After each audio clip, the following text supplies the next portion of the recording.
ทุกคนจะพามาดูว่าวันนี้เราจะไปไหนกันค่ะเราก็กำลังจะไปกินอาหารเหนือกันค่ะ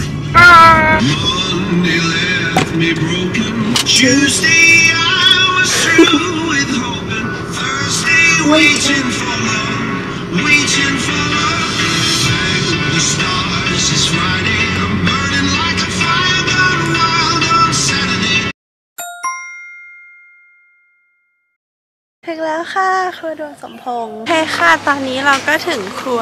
ดวงสมพงษ์แล้วนะคะจะพามาดูข้างหน้าค่ะก็คือว่าร้านนี้มีอาหารพื้นเมืองนะคะอร่อยมากๆแล้วก็ที่สำคัญเพิ่งรู้ว่าเขาดังกบทอดค่ะแต่ว่าทางเราไม่ได้กินกบใช่ไหมคะเราก็เลยจะให้น้องลีโอกินให้ดูนะคะว่าเป็นยังไงได้ยินว่ารสชาติเหมือนไก่ทอดค่ะแต่ว่าไม่รู้ว่าเป็นไงก็เดี๋ยวให้เรียวชิมแล้วเดี๋ยวจะมาบอกทุกคนค่ะ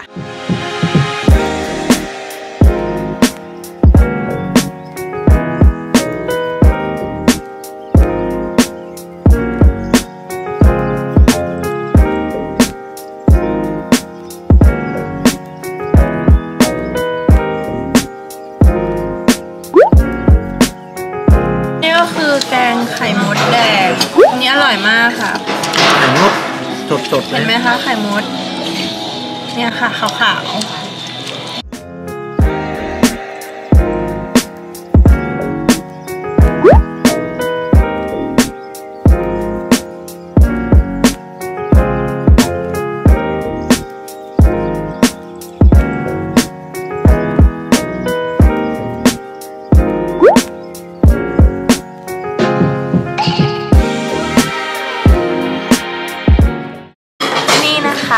ก็คือกบที่เราพูดเมื่อกี้หน้าตาเหมือนไก่เลยค่ะกลิ่นก็เหมือนไก่ทอดโอเคค่ะชิมกัน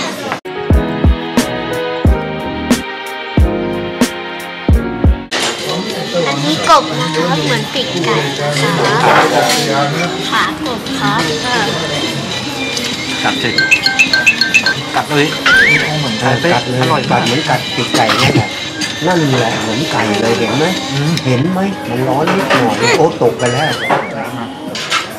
นั่นร้อนอร่อยมากลูกมันเหมือนไก่ไก่เลยเหมือนกบเลยไก่เลยเหมือนกบเลยโอเคค่ะตาพี่แมม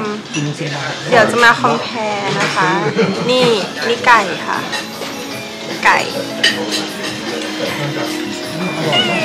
God is so big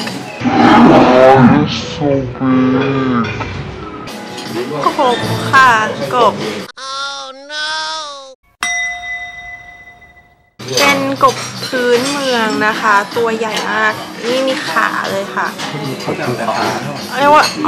กบภูเขาค่ะโอเค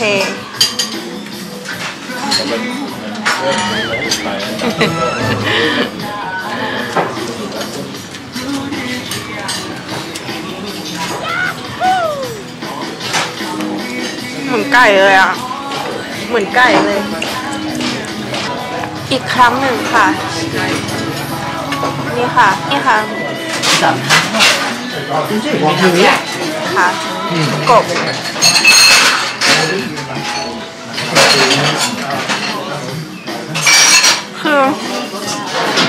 คือถ้าเราไม่นึกว่าเป็นกบก็คือไก่เลยค่ะแต่ว่า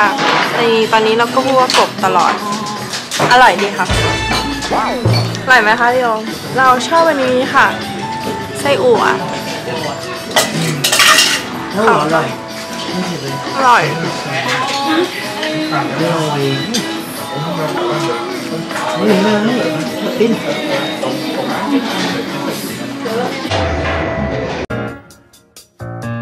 นี่เราจะกินแกงไข่มดค่ะ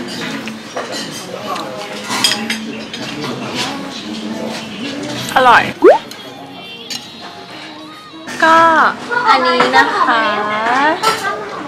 อันนี้คือจิ้นส้มค่ะจิ้นส้มที่ อร่อยมากจิ้นส้มหรือว่าที่เรารู้จักกันก็คือแหนมนั่นเองนะคะทำมาจากเนื้อสัตว์เช่นเนื้อหมูเนื้อวัวเรียกชื่อตามเนื้อสัตว์เช่นจิ้นส้มหมูหรือว่าจิ้นส้มวัวค่ะวิธีการทำก็คือนำไปย่างไฟที่ห่อในใบตองเป้งกินเลยใช่เป้งกินหมดเลยนี่ชอบกินง่ายๆเอาขึ้นเครื่องได้ไหมคะได้ค่ะกินต้มหมกได้เลยอ่ะต้มหมกแล้ว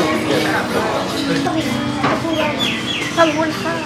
เราก็ซื้อจินส้มไป2 อันเพื่อที่จะไปฝากเป้งนะคะแล้วก็อยากจะบอกว่ากบเมื่อกี้ค่ะที่ทานไปนะคะ2ขาราคา150 บาทค่ะก็คือแพงนะคะถ้าเกิดว่าเราจะเปรียบเทียบกับไก่ทั่วไปก็โอเคค่ะ She said one day you'll leave this world behind, so live a life you will remember. My father told me when I was just a child, these are the nights that never die.